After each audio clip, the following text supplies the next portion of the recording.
প্রথম ফসল গেছে ঘরে, হেমন্তের মাঠে মাঠে ঝরে শিশিরের জল।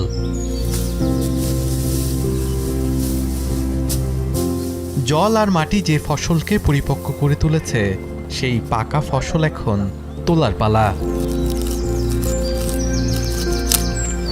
কাজ চলছে ভোর থেকেই। শীতের সেই শিশির টের পাওয়া যায় কৃষকের আঙিনায়। তবু আড়মোড়া ভেঙে যারা এসেছে মাঠে, তাদের মনে আনন্দের কমতি নেই। কারণ এই যে হেমন্ত, উঠবে নতুন ফসল আর মিটবে ঋণ। আমাদের শহরগুলোতে হেমন্ত আসে বিভিন্ন ধরনের স্বপ্ন নিয়ে। যেমনি গ্রামে এই হেমন্ত আসে কিশোরীর নতুন জামা হয়ে, কিংবা নতুন বইটা হয়ে। আবার কৃষকের কাছে হেমন্ত ধরা দেয় নতুন কিছু ধান হয়ে, পিঠা পুলি হয়ে। ঠিক তেমনি মুদ্রার অপর পাশে ঢাকাতে এই হেমন্ত আসে শুভ্রতাকে ভর করে কিছু শীতল বাতাস নিয়ে। এখানেও বইছে শীতের বাতাস। হেমন্তের নতুন ফসল আরেকটু সচ্ছল করে কৃষককে। অনেক দিনের বায়না জমানো সন্তানের কিংবা স্ত্রীর শখের কানের দুল কিনবার সময় যেন এখনই। তাই তো কৃষকের চোখে ফুটে উঠে তৃপ্তির ছায়া। যখন মনে করি নতুন ধান আমরা লাগাই, যখন ধান কাটি, তখন আমাদের অনেক একটা মনের মধ্যে ফুর্তি লাগে, বা মনটা চায় সবাইকে দিয়ে আমরা খাই। নতুন ধান বিক্রি করার পরে মায়ের জন্য, মনে করেন পোলাপানের জন্য, বইয়ের জন্য, কাপড় চোপড় ইত্যাদি ইত্যাদি আনা হয়। মানে আমরা সারা বছর খানা খাই এই ধান থেকে। আবার কিছু বিক্রি করে মনে করো যে মানে সংসার যেভাবে শান্তি মতন চলবো, সেই ব্যবস্থা করি আমরা।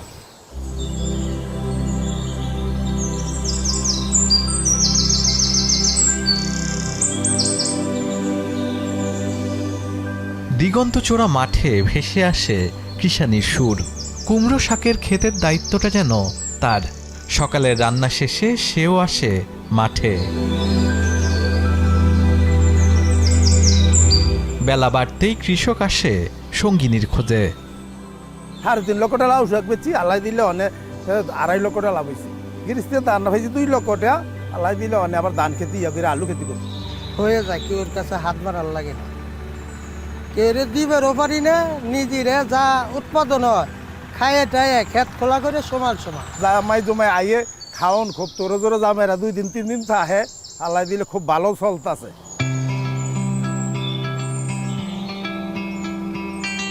হেমন্তের রঙিন ফুল ফুটে থাকে অরণ্যের আনাচে কানাচে। অন্যদিকে যারা ফসল ঘরে তুলেছে, তাদের ঘরে এখন উৎসবের আমেজ। পিঠাপুলি আর মিষ্টি মুখের ধুম লেগেছে। চাল বাটার শব্দ আর পিঠার মিষ্টি ঘ্রাণে ভরে উঠেছে উঠান। এমন ধানের পিঠে স্বাদ বেশি, ইরি ধানের পিঠে স্বাদ লাগে না, বানানো ভালো হয় না। এনে কলে বাঙ্গাইয়ে খায়, আর আগে ডেহিতে পারাই ভেঙে বানাই খাওয়াইছে। যেন কাম কাজ নাই, বাপের বাড়ি যাই, নাই টের খাইয়ে আসি, পিঠাটা খাইয়ে আসি। হেমন্ত আর কৃষকের সম্পর্ক যেন পৃথিবীর মতোই প্রাচীন। আধুনিক জীবনে হেমন্তের অবদান অনেকাংশই ফিকে হলেও কৃষকের সন্তান এখনও এই ঋতুর অপেক্ষায় দিন গুনে। নতুন ধান লাগিয়েছে, সেই ধানটা কবে উঠবে, কৃষানি থেকে শুরু করে একজন কৃষকের ছেলে মেয়ে, তার পাড়া প্রতিবেশী, তার যারা হচ্ছে পাওনাদার দেনাদার, সবাই কিন্তু প্রহর গুনত যে এই নতুন ধান কবে উঠবে। তো সত্যিকার অর্থেই যখন হচ্ছে গ্রাম বাংলায় এই নতুন ধান ওঠা মাত্রই প্রত্যেকটা গ্রামের কৃষক পরিবারে কিন্তু আনন্দের ছোঁয়া লেগে যায়, আনন্দের বন্যা বয়ে যেত।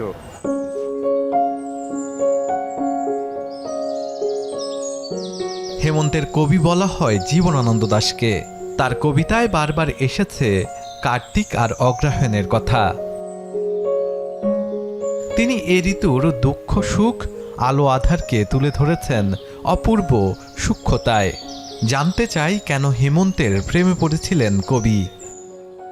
নবান্নের দেশে কুয়াশার বুকে ভেসে একদিন আসিব এ কাঁঠাল ছায়ায়। এখন কাঁঠালের ছায়া, কাঁঠাল বললে আমাদের জ্যৈষ্ঠ মাসের কথা মনে পড়ে, কিন্তু এখানে হেমন্তের সঙ্গে তিনি সংযুক্ত করেছেন। হেমন্ত তার কাছে একটা মন খারাপ করার সময়, একটা সময় যখন মানুষের মনে অবসাদ আসে, তখন ওই যেটা বনলতা সেনে আছে, শিশিরের শব্দের মতন সন্ধ্যা আসে। এখন শিশির হয়তো পড়ে, কিন্তু টিনের চালে, আমাদের তো টিনের চাল নেই, যে শিশির যে পড়ছে আমরা কি করে বুঝবো।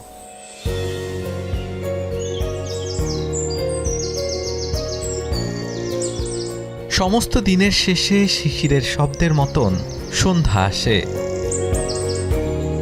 ডানার রৌদ্রে গন্ধ মুছে ফেলে চিল। পৃথিবীর সব রং নিভে গেলে পাণ্ডুলিপি করে আয়োজন। তখন গল্পের তরে জোনাকির রঙে ঝিলমিল। শাহাদাত অফরো, এখন, ঢাকা। মাঠের অলরাউন্ডার আমি, আর ঘরের অলরাউন্ডার টাইলক্স।